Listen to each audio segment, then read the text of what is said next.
Hello everyone, నేను ఇటలీలో ఉన్నాను.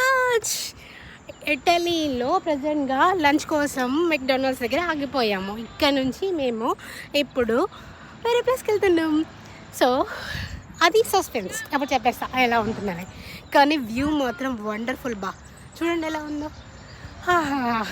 ఇది కదా ఫారిన్ కంట్రీలో అందరూ చేసే పని ఇవే కదా.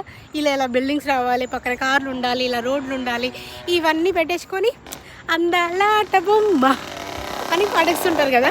సో మనం మంచులో ఉన్నప్పుడు వేద్దాం మనం కూడా, అప్పుడు చూసుకుందాం ప్రజెంట్ అయితే. ఇది దీని వ్యూ.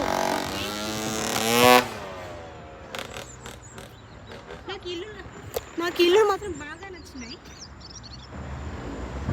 ఇది మాత్రం ఈ బిల్డింగ్ మాత్రం జస్ట్ నార్మల్గా ఉంది. ఈ బిల్డింగ్స్ మాత్రం మనం ఫారెన్లో ఉన్నట్టే ఉంది. ఇట్లా చూస్తే ఇది మన బస్సు. ఈ బస్సులో మనం తిరుగుతున్నాం. ఒక 7 days నుంచి ఇదే బస్సు ఉంటుంది. మేము తిన్న ప్లేస్ అది. రోడ్ మొత్తం చాలా క్లీను. అన్నిటికీ ఇలా జీబ్రా క్రాసింగ్ లైన్స్ ఉన్నప్పుడు మా ప్లేస్లో మాత్రమే మనం నడవాలి, లేకపోతే గుద్దిన కూడా పట్టించుకోడు. సో అలాంటి సిచ్యువేషన్స్ ఉంటాయన్నమాట. సో కొంచెం కేర్ఫుల్గా ఉండాలి. మీకు తెలిసిందే కదా బ్రిటిష్ ప్రభుత్వం ఎలా ఉండేదో. మీకు చిన్నప్పటి నుంచి మనం చదువుతూనే ఉన్నాం కదా, అలానే ఉంది ఇక్కడ కూడా. వీళ్ళ రూల్స్ అండ్ రెగ్యులేషన్స్ పాతకాలం లాగే ఉన్నాయి. వీళ్ళ హిస్టరీస్ కూడా అలాగే ఉన్నాయి. సో వాటెవర్ సిమిలర్, ఎందుకంటే వాళ్ళ బైక్ సౌండ్. సో వీళ్ళ ప్రభుత్వమే కదా మన దగ్గరికి వచ్చింది. సో వీళ్ళ ట్రెడిషన్స్ అన్నీ మన దగ్గర కూడా ఉన్నాయి కాబట్టి మ్యాక్సిమం మనకంతా తెలిసిందే ఉంటుంది వీళ్ళ లైఫ్ స్టైల్ ఏంటనేది. కాకపోతే వీళ్ళ బిల్డింగ్ స్టైల్స్ కానీ కొంచెం ఎక్కువ డెవలప్ అయ్యారు కాబట్టి అంతే.